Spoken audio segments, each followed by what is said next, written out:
Mail a reçu très peu de nouveautés. Néanmoins, on retrouve la présentation que l'on avait déjà dans Lyon et également la notion des drapeaux. Pour trouver des nouveautés, il faut aller sur un mail particulier et utiliser ici la petite flèche pour découvrir « Ajouter au VIP ».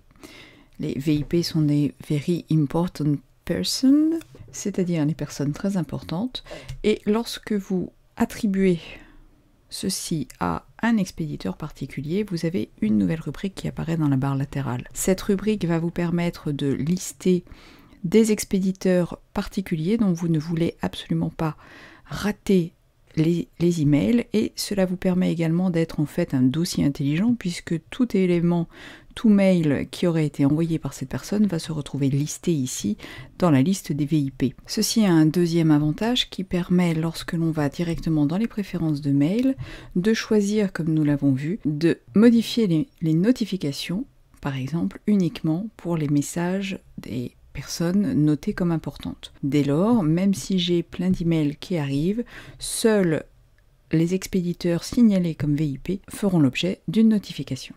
Mail avait déjà un type de recherche intelligent en sachant qu'il vous proposait de faire une recherche sur un contenu par personne, type d'expéditeur, objet et ainsi de suite.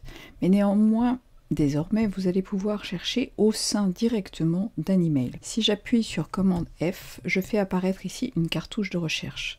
Cette cartouche va me permettre, par exemple, de chercher un mot ou une occurrence à l'intérieur de mon mail. Comme vous le voyez ici, il me propose 5 occurrences. Il va donc mettre en évidence toutes les occurrences du mot qu'il aura trouvé. Je peux bien sûr filtrer en choisissant par exemple d'ignorer la casse, de tourner en boucle entre les différentes occurrences. Ça c'est valable si je circule à l'aide des flèches. Je peux choisir d'avoir le mot entier, uniquement le début. Ici, il m'indique le nombre d'occurrences et donc je vais pouvoir naviguer d'une occurrence à l'autre. Ce module de recherche existe au sein d'un mail qui aurait été envoyé et donc reçu, mais aussi au sein d'un nouveau message. Si je retape le raccourci commande F et que je fais cette fois-ci ma recherche, je vois apparaître de la même façon une sélection des différentes occurrences, mais je vois surtout ici une nouvelle case avec une nouvelle option, c'est-à-dire remplacer. Je vais donc pouvoir modifier directement toutes les occurrences de mon mot avec une orthographe différente. Je vais donc demander à remplacer. Je vais circuler par exemple ici, je vais remplacer chaque occurrence ou pas, et je peux demander à toutes les remplacer avec la nouvelle orthographe. Bien pratique d'ailleurs, si vous souhaitez par exemple rajouter un sigle de copyright que vous auriez oublié, vous allez demander à tout remplacer, et cette fois-ci dans votre document, tout sera irréprochable. Si Mail a gagné quelques fonctionnalités, il en a perdu au passage puisque désormais il n'existe plus de lecteur de RSS intégré à Mail et de la même façon vous n'aurez plus non plus de gestion des notes qui ont été sorties dans une application autonome. Safari n'est pas en reste et est passé en version 6 avec l'arrivée de Mountain Lion. Désormais on a une seule et unique barre qui va servir à la fois de recherche dans l'historique, de recherche dans les signets, mais aussi à taper bien sûr les adresses URL. Si je fais une recherche ici, par exemple dans PDF, il va me proposer à la fois de rechercher dans Google, des signets et ou un contenu de page que j'aurais éventuellement ouvert précédemment dans l'historique, et il va me proposer de faire des recherches un petit peu plus spécifiques, par exemple de chercher le mot dans la page. J'ai donc possibilité d'aller chercher directement dans Google en tapant Apple. Il va me proposer par défaut l'Apple Store sur le net, qui est le meilleur résultat selon lui, d'aller rechercher sur Google et éventuellement de naviguer dans l'historique de ce que j'aurais pu éventuellement afficher précédemment. On voit également apparaître le bouton de partage qui va permettre d'ajouter un signet directement à la liste de lecture, de créer un signet pour pouvoir s'y référencer plus tard, d'envoyer directement cette page par email, d'envoyer l'URL via e-message ou éventuellement de tweeter l'adresse URL. On remarque également un petit nuage qui qui va être le reflet des signets ouverts sur d'autres appareils, et ça nous allons y revenir dans quelques minutes. Autre modification, la fameuse barre de liste de lecture continuera toujours à stocker directement les URL que vous aurez mis de côté, mais elle va en plus les garder pour une lecture offline, ce qui est une nouveauté. Si je demande par exemple à ajouter, vous voyez que vous avez ici un message enregistrement pour lecture offline, c'est-à-dire que même si je n'avais plus internet, je vais désactiver le Wi-Fi, je vais changer de page, bien sûr là je ne suis plus connecté, je vais sur ma liste de signets et je vais pouvoir compulser cette page mise en mémoire, même si je ne suis plus connecté. Je vais me rendre sur le site Débuter sur Mac, je vais afficher une page plus ou moins longue, et je vois ici un nouveau bouton qui est le bouton lecteur qui me permet de passer en mode lecture tel qu'il était précédemment, si ce n'est que désormais il dispose à la place où on trouvait avant le bouton RSS qui là aussi a disparu de Safari, vous allez avoir le bouton lecteur. Je vous rappelle que le lecteur vous permet de modifier ou non la police de caractère, d'envoyer le contenu extrait directement par mail, de l'imprimer. Les onglets sous Safari ont également subi une modification. J'ai toujours le plus pour ouvrir un onglet, mais vous voyez désormais que les onglets vont occuper, quoi qu'il arrive, la totalité de la largeur de la page. Si j'agrandis au maximum, je n'aurai ici que 2 onglets uniquement. Ces 2 onglets disposent d'une option supplémentaire qui est d'afficher les onglets pour pouvoir circuler de l'un à l'autre. Ceci est également valable avec une gesture, donc je sélectionne mon onglet. Si je veux circuler de façon visuelle entre les onglets, je vais réaliser un pitch, c'est-à-dire je vais pincer mes 2 doigts sur le trackpad comme si je voulais rétrécir la page. À partir de là, je passe en mode visualisation et il me suffit avec 2 doigts de passer d'un onglet à l'autre, et si j'en ai plusieurs ouverts, bien sûr, je vais avoir la même chose. Pour sélectionner l'onglet que je souhaite visualiser, il me suffit de double-cliquer dessus ou à l'inverse, d'écarter les doigts sur le trackpad, ce qui me permet de repasser en plein écran. Je rajoute maintenant plusieurs onglets. Je vais refaire la même manipulation. Je suis sur un onglet, je pince mes doigts et je vais circuler à 2 doigts entre les différents onglets ouverts, et vous voyez que je peux parfaitement ici quitter et fermer un onglet. Jusqu'à présent, pour renommer un signet, il fallait passer par un clic droit et cliquer sur renommer le signet. Désormais, un clic prolongé vous permettra d'accéder directement à la modification de texte. Donc attention par contre de ne pas recliquer, sinon vous validez. Et là par exemple, je vais pouvoir raccourcir le nom et j'appuie ensuite sur Entrée pour confirmer la modification. Vous pouvez également utiliser des caractères spéciaux. On utilise des flèches. Je vais pouvoir par exemple mettre une pomme à la place de Mac. Donc encore une fois, on maintient le clic appuyé, on utilise les flèches pour se positionner, on tape le nouveau nom et on appuie sur Entrée. Ceci est valable pour les signets, mais il est également valable pour les dossiers contenant des signets. Vous pouvez toujours utiliser l'ancienne méthode qui passe par le clic droit, renommer le dossier. Si l'on dispose de plusieurs machines raccordées sur le même compte principal iCloud, et je vous rappelle que seul le compte principal pourra synchroniser ses signets et ou les documents et données via iCloud, vous avez alors ici une icône qui devient active. Dans le cas présent, j'ai Safari qui est ouvert sur le Mac mini et avec un seul et unique onglet. Je vais ici ouvrir plusieurs onglets et utiliser partage d'écran pour afficher l'écran du Mac mini.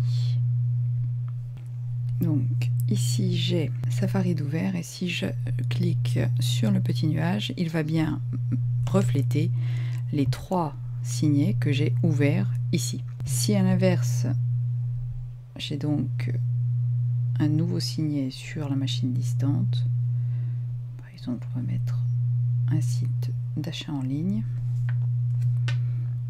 je devrais voir se vérifier l'inverse, c'est-à-dire que les différents signets ouverts sur le Mac mini seront accessibles. Il faut comprendre que pour l'instant, la synchronisation ne marche pas avec iOS, puisqu'il va falloir attendre la mise à jour 6 pour avoir la même synchronisation. Le rafraîchissement n'est malheureusement pas tout à fait instantané, mais cela vous permettra au moins, si vous avez commencé une lecture sur une machine, de la finir sur une deuxième machine.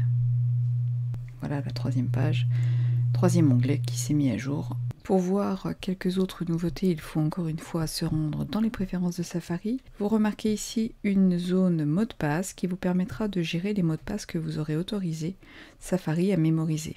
Vous pourrez ainsi les effacer et éventuellement les compulser. Dans le même ordre d'idées, vous avez désormais une rubrique confidentialité qui va vous permettre en un clic de supprimer toutes les cookies et autres données stockées sur votre ordinateur, de bloquer de façon sélective vos cookies, de limiter l'accès des sites web à votre service de localisation et éventuellement ici de bloquer le suivi via Internet. Remarquez la zone notification qui va lister les différents sites web qui auront demandé la possibilité de vous envoyer des notifications lorsqu'ils seront par exemple mis à jour. Pour l'instant, je n'ai pas encore rencontré de requête de site web. Imaginons que je tape ici mon mot de passe. Si je clique sur se connecter, il me propose ou non de le mémoriser, donc je vais dire oui. Et pour le supprimer secondairement, il me suffira d'aller dans les préférences de Safari, à la rubrique mot de passe, et j'ai là la possibilité de le supprimer tout simplement. Si vous ne voulez pas être ennuyé par ce pop-up vous demandant d'enregistrer le mot de passe, il suffit d'aller dans remplissage automatique et de désactiver nom et mot de passe d'utilisateur. Désormais, il ne vous demandera pas systématiquement d'enregistrer. Et ceci est particulièrement nécessaire lorsque vous utilisez un autre logiciel de gestion de mots d'accès comme un password. Une autre application qui a été mise à jour est Aperçu. Aperçu, je vous le rappelle, permet d'ouvrir à la fois des images et des PDF, permet des annotations qui ont été rajoutées au fur et à mesure des différentes mises à jour. Jusqu'à présent, Aperçu permettait d'exporter un fichier dans un autre format. Vous aviez ici un certain nombre d'options qui se sont vues réduites sérieusement avec la nouvelle mise à jour. Si vous voulez voir réapparaître tous les formats précédemment disponible, appuyez sur la touche Options et vous voyez revenir Photoshop, SVI, TGA et ainsi de suite. Les outils d'annotation sont toujours identiques, il n'y a pas eu d'ajout depuis la dernière version, si ce n'est un bouton pour obtenir directement les réglages, exposition, contraste et ainsi de suite. Ça c'est valable pour les images. Vous avez ici un bouton qui vous permet de faire une capture intelligente, un lasso intelligent. Vous avez toujours l'alpha instantané et vous avez un bouton pour cropper, c'est-à-dire pour recadrer la sélection. Ici, vous trouverez enfin un bouton d'ajustement de taille qui ne nécessite plus de passer par la barre d'outils. Et vous avez, par exemple, là, vous allez pouvoir modifier directement l'image. Ça, c'est pour les images à proprement parler. Pour ce qui est des PDF, on a également quelques petites nouveautés à se mettre sous la dent. La première permet d'avoir un bouton pour recadrer de façon systématique votre PDF. Après avoir fait une sélection, vous allez pouvoir rogner effectivement le PDF.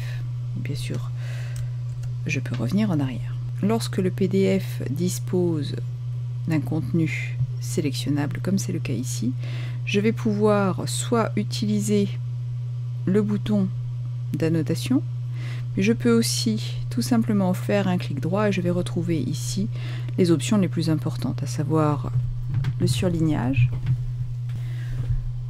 l'ajout d'une note, le surlignage et le soulignage. Donc encore une fois, en faisant un clic droit, c'est tout de même beaucoup plus simple